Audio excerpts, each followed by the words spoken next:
Hello. Hopefully, I am live. Hello, this is Magaline, known as the Project Queen, and welcome to Nocturnal School.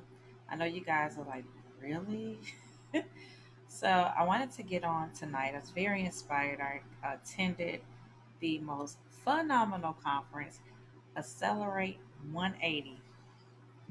It's been going on for the last 2 days, and I'm so inspired. And I wanted to, just in good faith, knowing that I've gotten all this great information about how to run my business and how to provide value to clients. Let me make sure you guys can hear me. I wanted to ensure that I follow through on my promise to come to you live when I have information that will be relevant for you. So, hello, Facebook. If you guys are joining me via Facebook, I want you all to say hello and let me know where are you watching from. For my replay viewers, if you're watching this on a replay, I want you to hit hashtag replay. And I also want you to let me know where you are watching from. I like to know where all my people are from all over the world. I tend to teach and talk about project management. For me, it's more a way of life and it's not just a certification. However, having that certification, I've seen it change people's lives. It definitely puts you in the six-figure club, and you do not have to have a college degree. You just have to have, of course, the certification and know how because you have to be able to produce results. I want you guys to like. I want you to comment. I want you to put your notes in the comments as I go through this information. I'm going to talk about what you should expect from a project manager. What exactly does a project manager do?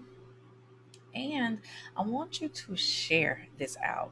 Sharing is caring. I want you to hit that share button. I want you to find your heart button, hit the like button if you're liking what I'm presenting to you. Um, I need to find my button that lets me know who's on. Let me find that. I have that somewhere on here to let me know what's on because it's important that I start engaging and acknowledging you guys because I really appreciate those of you who decide to jump on. So on Periscope, looks like I have 3 people on Periscope. Welcome Periscope and hello, hello, hello. And then looks like I have someone watching me live on Facebook. So share this out, tag a friend. I know you probably have somebody who's not necessarily up this time of 6 a.m. Eastern Standard Time. Eastern Standard Time. And I wanted to, again, like I said, come on um, to get this out of me. All right. So, what should you expect from a project manager? If you hire a project manager, and I know every project manager in the world wish you knew this stuff. Project managers typically, our job is to coordinate, to collaborate, and to make sure that we help to bring your vision to pass. Project managers usually like speaking with the decision maker, the lead on the project, or whoever is paying for the project. The project manager should have a right to speak with that person, and we as project managers, we call that person a sponsor. Okay. Um, the project manager needs something that we call a charter, which gives them the authorization to lead. Project managers, and we'll say real world project managers like in corporate America, their role is equivalent to the executive roles in an organization because the project manager's sole responsibility, especially for huge projects, is to ensure that the project is successful. And when you have a project manager, they're not an administrative assistant, they're not an executive assistant. You actually have those people on your team. What a project manager will do in lieu of you or in light of your absence, they will leverage the delegation that you gave to your executive assistant and your administrative assistant to ensure that the project is basically fulfills the results and objectives that's requested of them. Project managers typically work really well with business analysts because your business analysts, those are your documenters. They're the person that can convert content from customer speak, IT speak. Also, they understand the business as a whole. So they write things in business speak. As a matter of fact, if you are a writer, if you went to school in English, history, anything like that, where you can chronologically document information, details are relevant to you in terms of history. Being a business analyst is a perfect complement to that. Go on to indeed.com. I want you to look up the salary for a business analyst.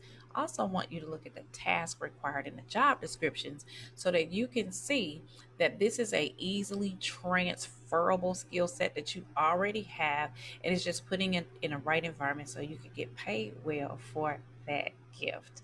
So project managers, we're good at coordinating. We're good at taking leveraging the resources that are available to get the work done.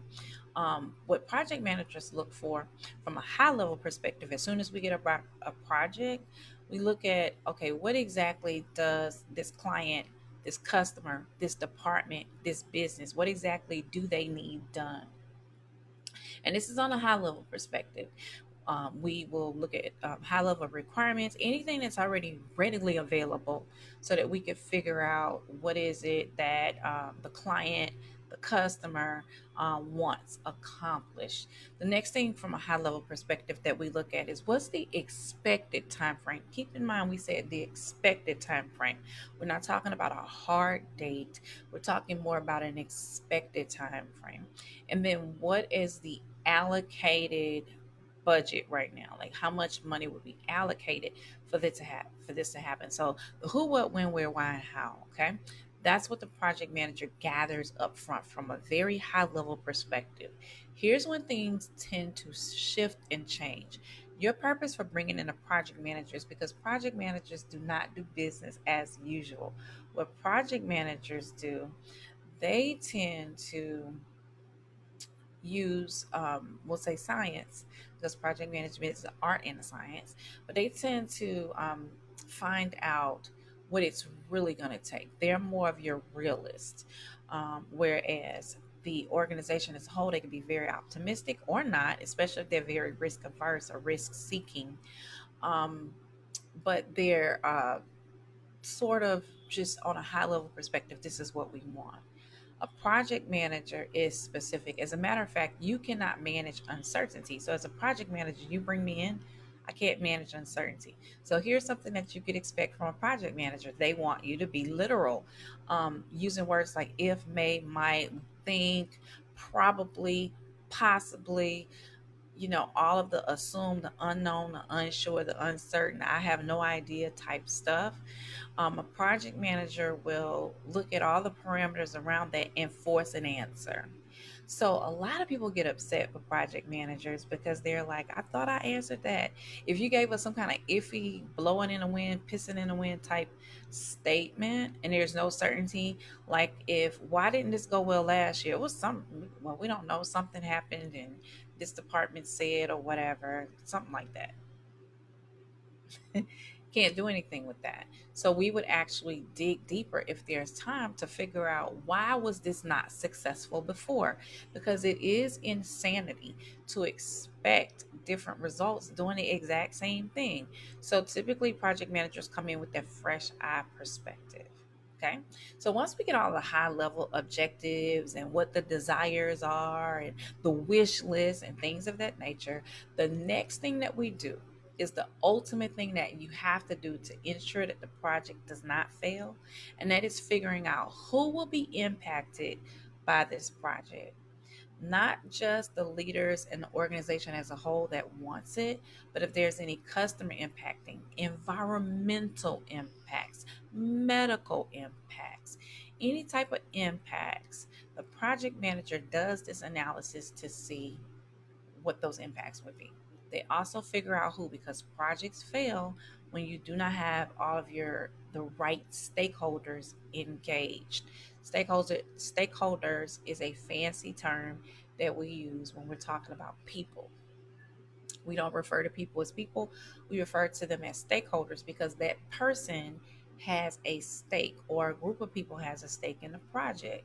So, what type of stake does this individual have in a project? And that is what your project manager looks to find out. If you can hear me in the chat, put a two. If you can hear me in the chat, I want you to put a two in the chat if you can hear me. All right. Once the project manager is clear on who's impacted, the next thing they want to do is they want to figure out for that individual person, each individual person, how much power do they have in a project? How much interest are they really interested in this project's success and failure? Um, what type of impact that this project would have on that individual? Um, so we look at power, interest, impact, influence, what type of influence the individual have.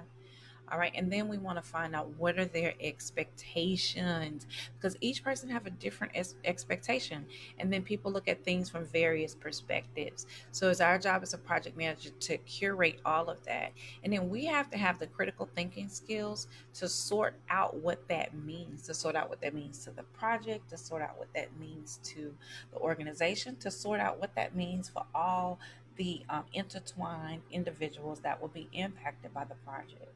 Next thing that a project manager does, and this is very important, what assets are currently available? Like, how does this need to be marketed? How does it need to be said? Is it public information, non public information? What type of documents and templates and tools? What software is everyone familiar with in this company that we should be using? And what is the culture? So we figure out the culture of the organization because that determines whether or not the project how the project needs to thrive. And then as project managers, we're flexible, we're adaptable, so it really depends on the organizational structure and the type. And if we understand that clearly, we know how to operate within the boundaries that would be set due to that. Now, if you are a project manager and those are not the forefront things that you're thinking about putting in place, working on, and doing for the project, before you start getting into scoping it out, before you start getting into the real schedule, and before you start getting into the real cost, the true cost. Because keep in mind, when you first get a project, even though there could be a hard date set or we have an approximate date, to a real project manager, to a professional project manager, the date isn't real yet. As a matter of fact, our job as a professional project manager is to help, when I come in, help you get clear on scope, because sometimes scope only comes from executives and is not considering the stakeholders that are impacted by the objectives of that project. So the project manager is to bring that to the forefront. So if there's any risk associated with that, we could deal with it ahead of time because project managers cannot manage uncertainty. So if there's anything iffy, unknown, uncertain, unsure about the project, that has to be cleared up. The project manager's job is to make sure that that is done. All right. So, if there's any questions, and this is just a project manager's tip, this is something that I think every project manager wish their managers, their leaders, and different people in the organization knew before bringing them on. A project manager is not a glorified secretary walking around with a project schedule. As a matter of fact, I spoke with someone who was thinking about hiring a project manager, and one of the things that they said to me, because they felt like their project manager was trash and that their conversation with me would get them to a better place. And they were just like, yeah, I mean, it's been 3 weeks and I still haven't gotten a schedule from that person yet. And I told them, talking to them, I'm not clear on what you really want. And let's work on getting clear on the scope because you have to have a clear scope first before we start creating a schedule. Time is money. So, as much time that you have to work with your project manager, answer the questions that they have. Because let me tell you, your project manager is bold. They will go to bat for you and for your project. These projects become our babies, and we fight for these projects and we fight to ensure that what you told us that you wanted, what we documented, and what we had agreed upon, and what you hired us to do is what we're going to do. no matter what opposition is in place. We will spell it out to you. We will show it to you. We will reveal it to you. We expect you to do something about it so we can get this project done. All right. So, again, thank you guys for joining me for Insomnia School. I want you to write notes each time if you're considering becoming project management certified because you want to make the dollars that you deserve to make because you know your skill set aligns with project management, and all these years you've been playing. Okay, and now you're ready to get serious. If you are serious, DM me, and I am Project Queen Mag on all social media. For those of you who know me personally, of course, I am Magaline to you, but I want to help you demystify the complexity associated with project management. So, if this is the career choice that you are considering and you want to be a hired project manager, thriving in your gift and the talents that you have to bring to this world, definitely reach out to me. Project management is the thing for you if you know that you've been destined for something, if you're good at bringing something from an idea to a reality and nobody has to tell you what to do. If you could come into a work environment and you can just really thrive, then project management is the thing for you. Link is in my bio. Thank you all for watching.